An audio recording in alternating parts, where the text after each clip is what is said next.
I'd like to welcome everyone to Ironside Lunch and Learn.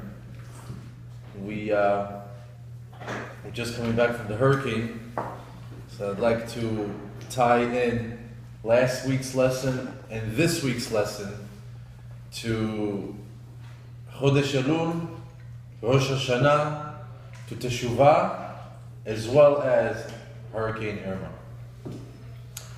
Last week's parasha was Parashat Tavo.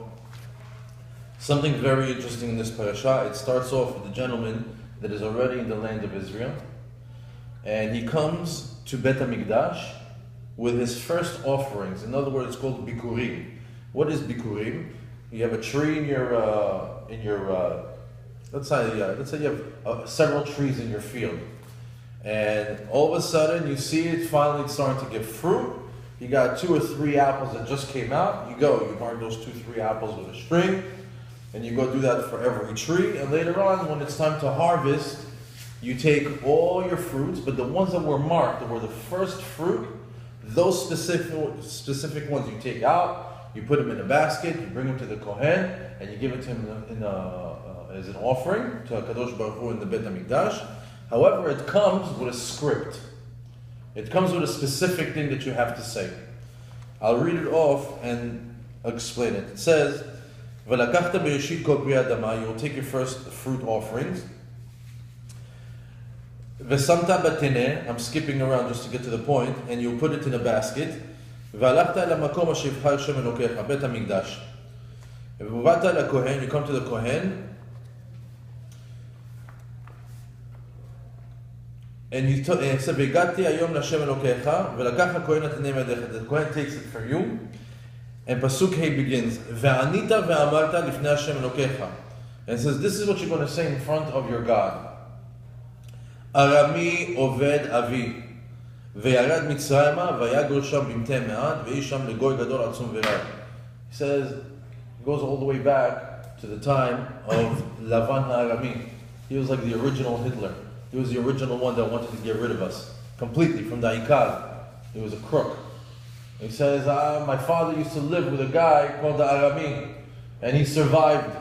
And later on, my forefathers all moved to Mitzrayim. We were a family of 70, and we grew over there to be a great nation. Goy atzum v'rav. Vayiru otanu hamitzrim v'ya'anunu v'yitnu alenu avodah kasha. And then the Egyptians tortured us and enslaved us, and they gave us hard work. ונצעק אל אדוני אלוהי אבותינו וישמע אדוני את קולנו ויראה את עוניינו ואת עמלנו ואת לחצנו. We prayed to Hashem, we yelled to Hashem, we screamed to Hashem, and He saved us from all the hard work. ויוציאנו אדוני ממצרים ביד חזקה וזרוע נטויה ובורא גדול אותות מופתים. And He took us out of Egypt, great miracles, with great miracles and with great strength. והביאנו אל המקום הזה, and He brought us to this place. Which place? Eretz Yisrael. He brought us to the land of Israel. ויתן לנו את הארץ הזאת, ארץ זבת חלב ודבש. And He gave us this beautiful land, this plentiful land. ארץ זבת חלב ודבש. ועתה, and now, הנה הבאתי את ראשית פרי האדמה אשר נתת לי אדוני, והנחתו לפני אדוניך והשתחווית לפני אדוניך. ושמחת בכל הטוב אשר נתן לך אדוני אלוהיך ולביתך אתה והלוי והגר אשר בקרבך. And He says that now that I'm living in this plentiful land, I come before you, Hashem, and I give you this basket for all the good that you've done for me, all the happiness that you've bestowed upon me, and for all the goodness that's in my life. Hands over the basket, next. The next Jew does the exact same thing. The question is, why? Why this long script? Say, Kohen, here's my first fruits. Thank you very much. Next. There's thousands of people behind me. Why this long script? Why to go back in time? Why to go back in history all the way to Lavan HaArami? And why now? Why are we learning this particular concept now? So the answer to that is that Bikurim is Hakarat HaTov. Hakarat HaTov is being thankful, being grateful for what you have. See, most people are very grateful for what they have, but they forgot how they got there. So this guy comes and gives a basket of fruit, and he says, you know how I got to be on this beautiful land that is so plentiful, and I have a basket of fruits, and I have a Bet HaMikdash, and I'm able to come and say thank you to Hashem. It's not Ozi v'koch yadi. It's not that I did it on my own. You know what it took for me to get to this point in my life? I was enslaved in Egypt. Before that, there was a Lavana Arami. There were so many things that got in the way before I got to this particular point. So I'm thankful. I'm thankful for all the hardships that I had and for the moment that I'm in right now. Hakarat HaTov. Rashi says over there that Bikurim, that the whole world got created for this mitzvah. This whole world got created for Hakarat HaTov. God can't stand someone who's not grateful. Where do we learn that from? We have Moavi and Moaviyah. We have the nation of Moab. They are not allowed to become Jews. They are not allowed to convert. Everybody else can convert except for Moavi, a male from the Moab nation. Moaviyah is allowed. How do we know that? David HaMelech's grandmother is Ruth Moaviyah. She's a convert from Moab. Moavi? No. Why?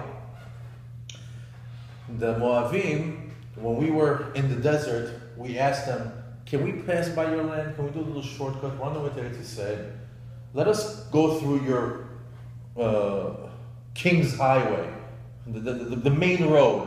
Let us go. We won't eat, we'll eat your food. We'll drink your water. In other words, you can do business. You can make business with us. We'll purchase the water from you. We'll eat the food that you want, or even not even that. Whatever you want. We'll eat our own. We have our own well. We have our own food. Or if you want, we'll purchase from you. Just let us cross through the land. You know what they said? No. If you come, we're going to fight you. Because of that, Hashem says, you don't have Hakarat HaTov. You could never become a Jew, and we went and we fought them and we won them. Why should the Moavim have Hakarat HaTov? Because you have to go back all the way to Sefer Bereshit. Sefer Bereshit, Avraham Avinu, he had a cousin named Lot, and he was in trouble with the 4 and 5 kings, that they took him captive, they took him hostage, and then Og, the big giant, comes over to Avraham Avinu and tells him, your cousin is in trouble. What does Avraham do? He loads up, he arms up, he goes, he fights the 9 kings, and he rescues Lot. And not only that, we have the whole story of Sodom and Gomorrah, how they got saved, and Lot ended up thinking that the whole world got destroyed, and he ended up sleeping with his 2 daughters. And one of his daughters had a son called Moab. In other words, Me'av, from the father. That's where the name came from. So that you would not be a nation if Abraham didn't save you. You wouldn't be alive if Abraham didn't save you. You don't have Hakarat HaTov for Hashem, that Abraham Avinu saved you. You don't let the people cross by. You can never become a Jew. Hashem can't stand somebody who doesn't have Hakarat HaTov. Hakarat HaTov also is last week's Parashat.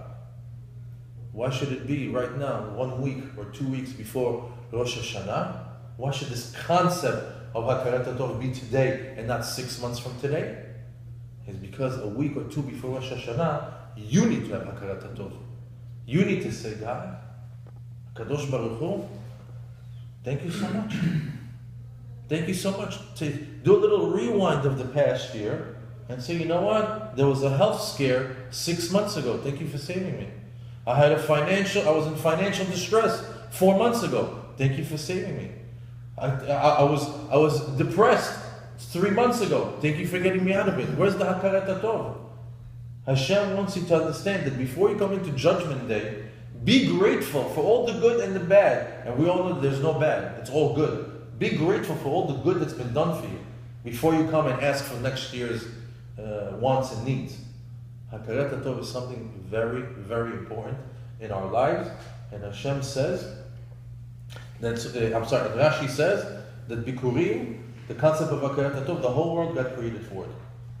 Now, if the concept of Hakarat HaTov comes just a week or 2 before Rosh Hashanah, to wake us up, to be grateful for the lives that we've led in the past year, so we know how to come to Hashem on Rosh Hashanah and say, thank you for all that you've done for me. All the good that you've done in the past, all the good that you're doing with me right now, and all the good that you're going to do with me in the future, this Hakarat Hatov is a great precursor to Teshuvah. The way you start Teshuvah is saying thank you. So in life also, before you want to get something that you want to start complimenting the person on all the good. Talk to somebody about, you're a great person. I love what you've done for me and what you've done up until this point. But I want to talk to you about something else. That's the same thing with Hashem. You want to tell him about all the Hakarat Hatov that you've done for you, and now you want to talk to him about the upcoming year. Now, let's take this Hakarat Hatov concept from last week's Parashat of Tavo and take it with us to this week that we just passed. We must have Hakarat Hatov that we just got saved from a Category 5 hurricane. We got saved from a Category 5 hurricane, and if you're looking at all the events that happened with Jewish lenses, it's a whole different story. In other words, you can turn on CNN and see everything that's on the news, and you can have one side to it, or put on your Jewish lenses and see if Hashem is speaking to you through the hurricane. Let's take a look. Just about a week ago, half of the state of Florida started an exodus, leaving the state of Florida, escaping Florida for safety. For safety. They feared. They had fear. And in unison, united in fear, everybody started to feel something.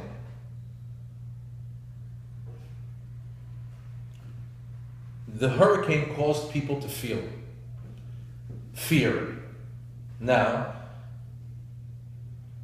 the hurricane was called Irma. Why is Hurricane Irma coming to South Florida or to Florida? Why in Chodesh Elul? Why? Why this region? Why this time? Why that name? So, if you're following it closely, you can see that there's no coincidence. Everything happens for a reason. And one of the things that we must know that happened with Hurricane Irma is it created yirah. What's yirah? Fear. But in Hebrew, the word yirah is not just fear. It's fear out of respect. It's hard to describe sometimes Hebrew words. But yirah is fear with respect. If you take the word Irma in Hebrew and boggle the letters around, you can spell out Yirah me'Hashem, fear from God. If you take the words Irma, also if you spell it with an Aleph, Resh, Mem, Aleph, it spells out the 4 elements. Esh, Ruach, Mayim, Afal. There's 4 elements. And all 4 elements were used during this storm. If you notice, when there was a scope of the trajectory path of Irma, I don't know if you saw the picture, what did it look like? A shofar. A shofar. That was the beginning. That's when everybody started to freak out and started to leave. Later on, it changed. It went a little bit to the left, and it looked like it took everything. The maps are showing that everything is on its path except for South Florida. If you look at it, Florida looks like a little, this type of shape. And everything was except for that type.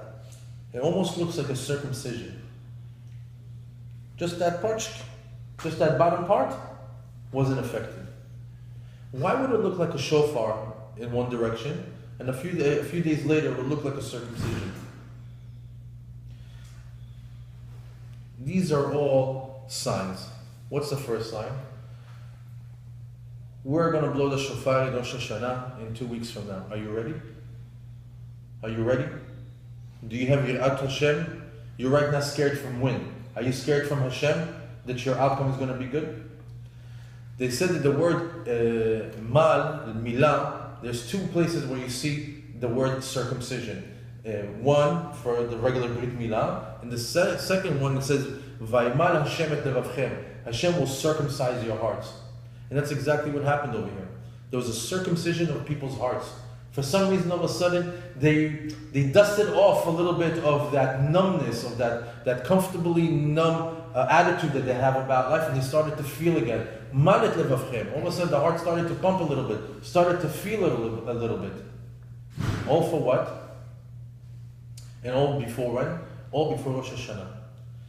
You know, for all of us that are in great Jewish circles and are living a great Jewish life, that you have a great schools for the children and a great synagogue and all the kosher restaurants and all the kosher places that you can go to and all these little tight circles that we live in, that's great. But the rest of Florida is filled with tumah. Florida is infested with tumah. Whether it's on the beaches, whether it's the nightlife, whether it's the people. I can't even walk in the street and not hear the language that's being used by adults. But okay, walk into Walmart. Walk into Walmart on any given day. Listen to the language.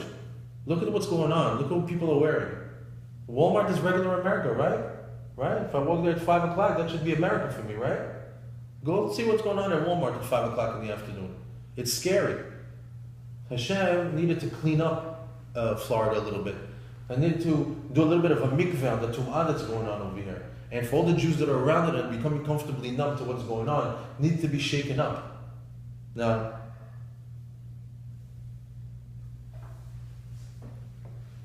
all that was a great exercise in emunah. Certain people believed that Hashem is going to protect them, nothing is going to happen, they bunkered down.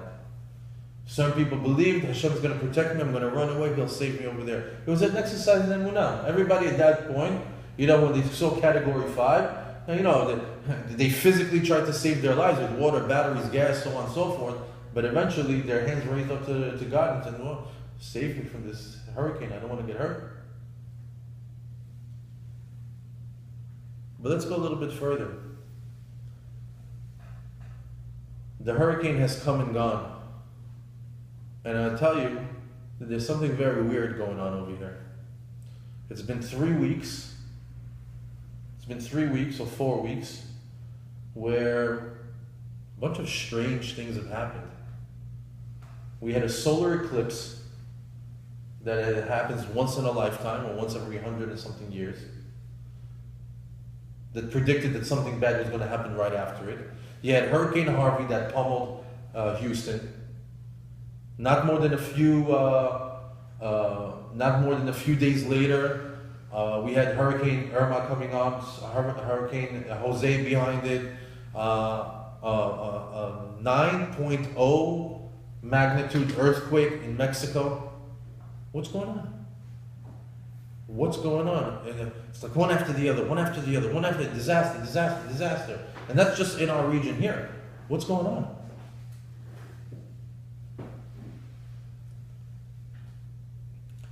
So they say that in the time of Mashiach, it's going to be called Hevle Mashiach.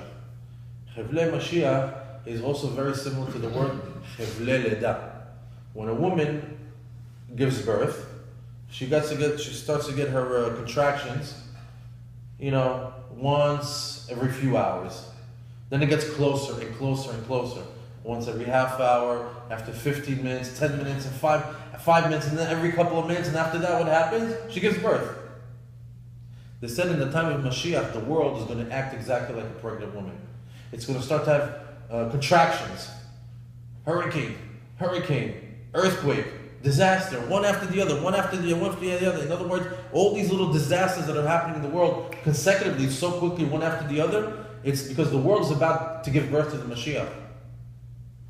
That's when you look at natural disasters. They use that same type of mentality or the same type of thinking when there's terrorist attacks around the world. So sometimes there is days that every day you hear something. Every day you hear, in Israel, in Pakistan, in India, in England, in the United States. It's like the world is having terrorist contractions.